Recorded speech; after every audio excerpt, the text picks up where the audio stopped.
The Inca Empire, or Tawantinsuyu, was the largest sovereignty of the prehistoric New World. It emerged in 1438 out of the city-state of Cuzco, now a part of southeastern Peru, embarking with a military campaign initiated by Pachacuti, the 10th Sapa Inca. Over the next century, through threat, negotiation, or bloody conquest, the Incan domain would expand from their small capital in the Andes to an empire which would span 350,000 square miles at its height. Profoundly complex in its political, economic, and military capacities, the Inca were unique in their ability to construct one of the greatest imperial states in human history, all the while lacking a significant number of hallmark technologies of Old World civilizations. No steel, or even iron, no draft animals, no wheeled vehicles or tools, and no writing.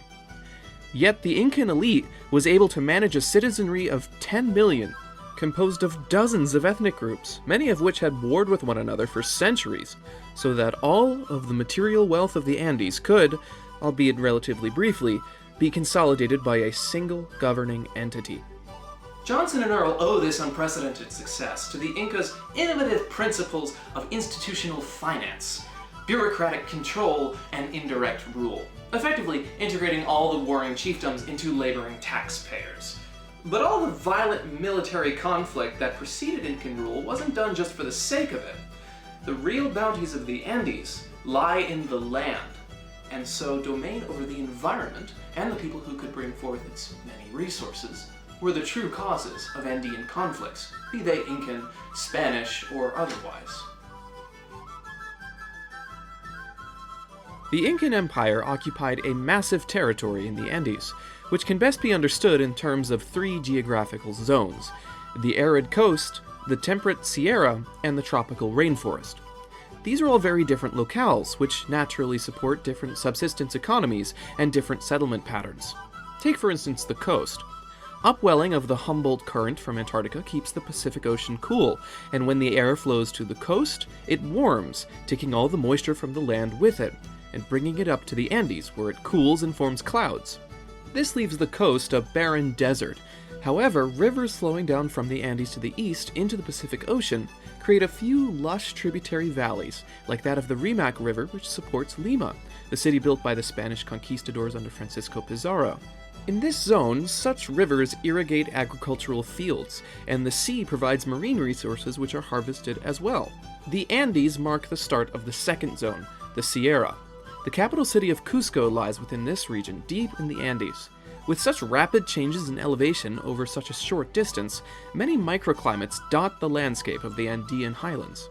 Yet with all the ecological diversity, there is very little in the way of decent land for agriculture along the steep mountain ridges. For centuries, Andean farmers adapted by using agricultural terraces along slopes, and extensive manicuring of the more productive highland river basins.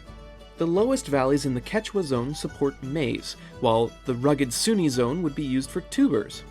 By planting sometimes upwards of 200 varieties of crops in just as many different places, they could hedge their bets on famines to ensure a steady supply of food. Up in the Puna zone it was too high to farm, so they would graze domesticates instead. Guinea pigs are a delicious source of protein, as is the llama, though they have use in carrying loads as well. The alpaca in particular, as you can see, has a lovely woolen coat that can be sheared and used for textiles. Alpacas are well suited for living in the Andes. Their hemoglobin has a high affinity for oxygen, which there isn't very much of up in the high altitude. In this way, even though the Andes has some of the most rugged and mountainous terrain in the world, most of its microclimates were on the table for exploitation by the Inca, especially the intermontane valleys that supported agriculture and the high grasslands which supported pastoralism.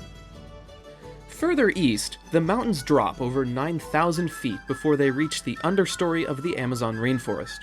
This transition zone to the basin is called the Montaña, where exotics such as feathers, tobacco, and the narcotic coca leaves could be found.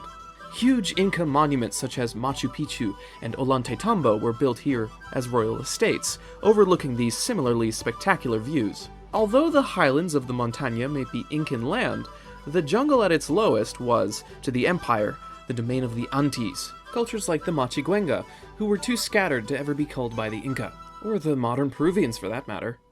So with such a wide spectrum of habitable and inhabitable locales, It follows that Andean societies were similarly variable in form. The coasts were all complex states, densely settled and focused on agriculture and fishing.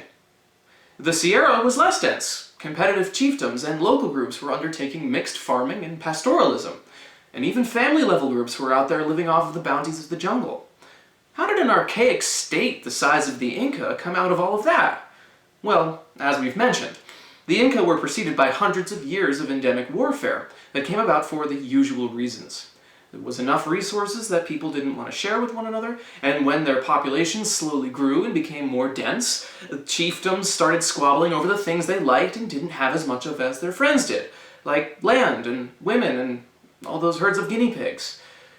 This echoes a sentiment that the course has covered already, which is, it's not just resource abundance that sets off the powder keg of socio-political complexity, but population pressure and sedentism are more than equal to the task as well. But the Inca are still an anomaly, because at the end of the day, how do you govern 10 million people who all want to kill each other? We should be more specific about who we're dealing with, first of all. Andeans had a multi-layered kinship system. The most basic unit was the household, composed of a nuclear or minimally extended family, a married pair and their kids with some extra relatives here and there. We can assume, based on structure sizes in the archaeological record, that there was a similar case going pretty far back into pre-Inca times. Households would be focused on self-sufficiency, where they try not to enter into reciprocal relationships with their neighbors and instead get the resources they need and they want on their own if they can. This is reflected in their division of labor.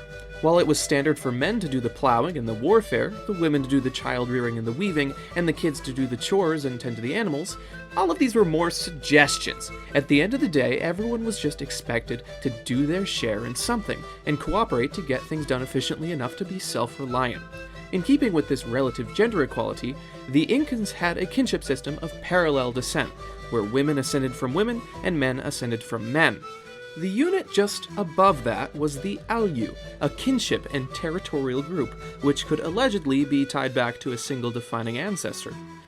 Marriage was largely endogamous within the Aleu, usually being organized through matchmaking by a high-ranking official. Commoners could only have monogamous relationships, but if you were an elite, it wasn't uncommon to see polygyny through concubinage. Aleus worked for a kind of self-sufficiency too, but in a more stratified way. Here's where the diverse farming strategy we talked about before was really put into action, because an Aleu would have to maintain a very broad set of resources in order to attain self-sufficiency.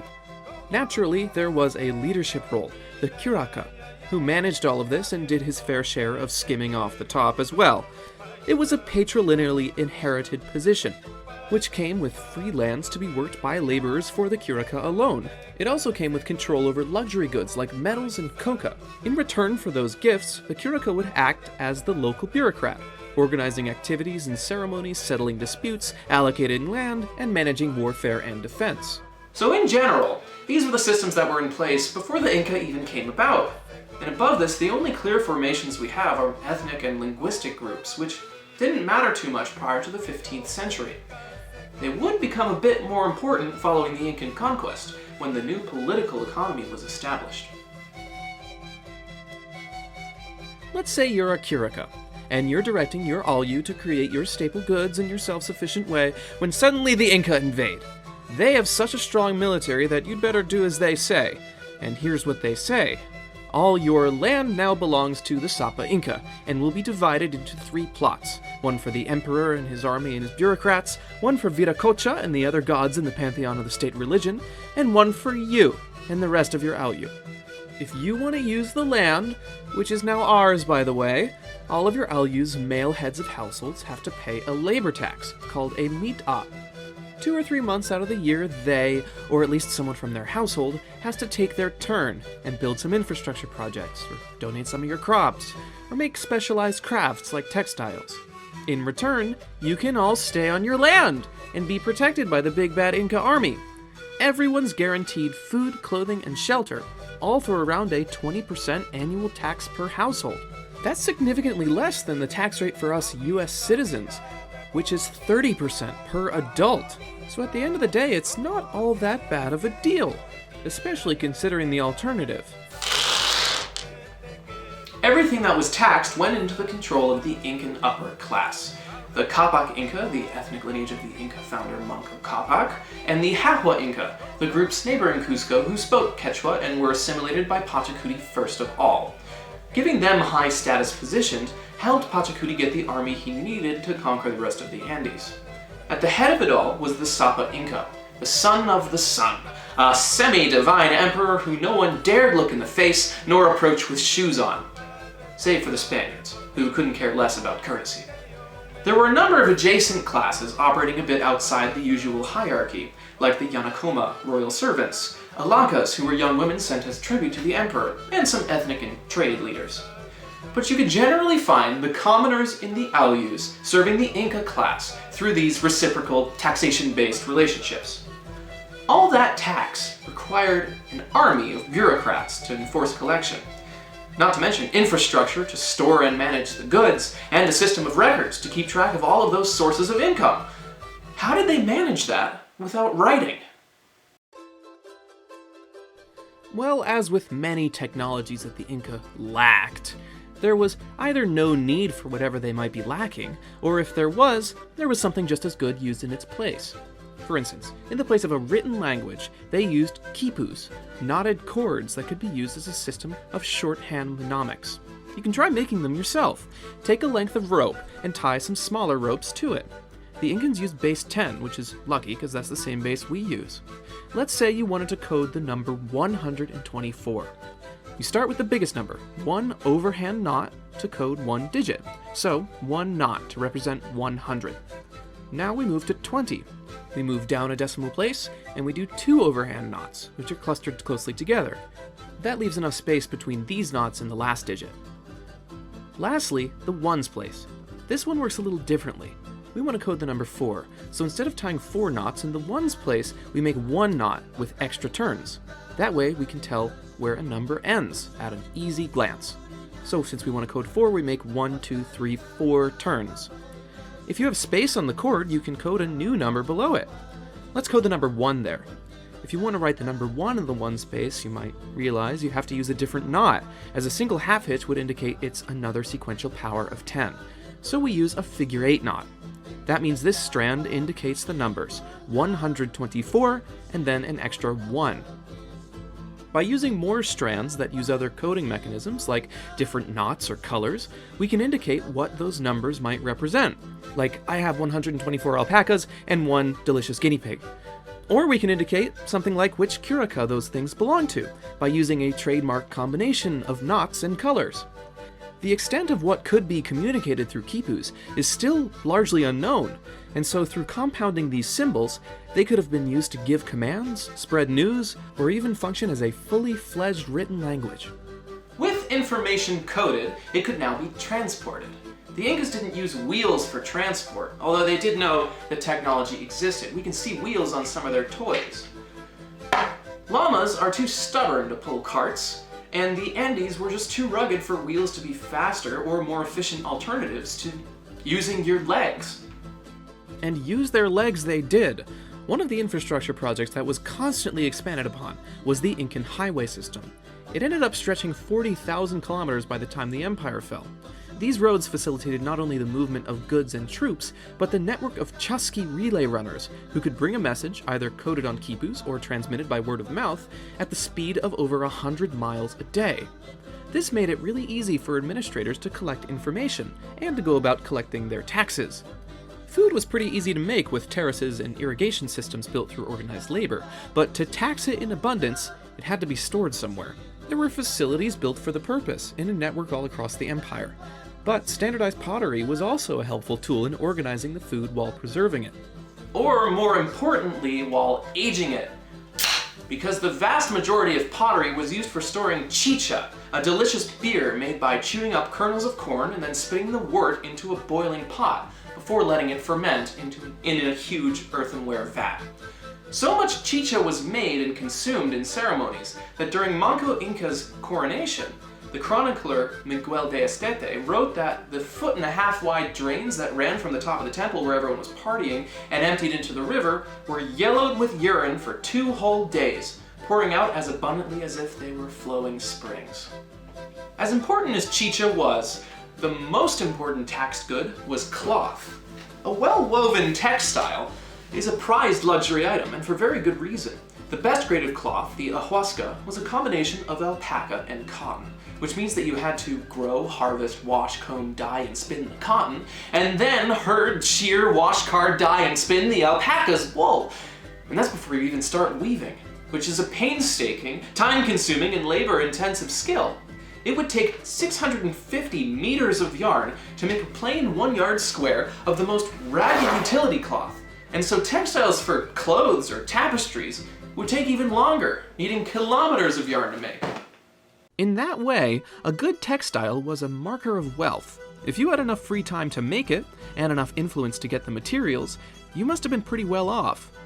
As cloth would frequently be gifted to higher-ups in reciprocal exchanges as well, the state's control over its production made it a political currency, able to be used at a moment's notice or stored away indefinitely, just like our money. There were other luxury goods as well. By monopolizing metallurgy, stone masonry, and tobacco in the form of coca leaves, Incan elites were able to amass prestige goods and make many costly displays, like the massive royal estates of Machu Picchu and Ollantaytambo. To protect their wealth and expand the empire, the Inca state employed a massive military, sometimes exceeding 100,000 soldiers. The use of this army was mandatory, as each successive Sapa Inca only inherited the title and the office, and would have to plunder their own wealth for themselves. Each soldier was modestly armed, with things like bows, slings, bola stones, spears, and clubs, but they would fight in very well-organized guerrilla units, and knowing the territory very well, the Incan army was pretty powerful. In fact, so powerful that they very nearly repelled the Spanish invasion. But in the end, the Spaniards had horses, and steel, and smallpox, and so they brought the Inca Empire to its knees. It was so that the conquistadors eventually ended the Inca Empire. And while a lot of history was lost in the process, ethnic groups descended from the Inca are still around, and still speak Quechua, maintain Incan traditions and art forms, and take part in documenting their own archaeological heritage. There's a lot we can learn from Inca's success, and as warlike as they look, the conditions inside the empire were much more peaceful than meets the eye. When all these warring chieftains didn't have to worry about fighting their neighbors, after all, more of them could spend time making surplus goods for the empire, which became more and more of a well-oiled machine, bar the global west coming in and wrecking it. We've got to watch that we don't wreck what's left of the Incans either. Quechua is an endangered language, and Peru's tourism industry is booming to such an extent that Incan ruins like Machu Picchu are literally falling apart from all of the attention. So please, instead of booking a flight to Peru right out of the gate because you love this presentation so much, read the sources first if you want to learn more about the Inca. The chapter in Johnson and Earle is a great introduction, but McGowan's book covers all the bases of the culture very well. The Ascher's book teaches you how to read quipus and make them yourself. They're fascinating artifacts, to me at least. And Kim McCory's book covers the fall of the empire and the discovery of Machu Picchu, often using that epic narrative style, like Game of Thrones, but it still keeps to all the history. Finally, the last credit is for the music. Yurak Malki's Viva Inca. Urpache Sonkoi, thank you very much, and Tupanam Chiks Kama. Until next time.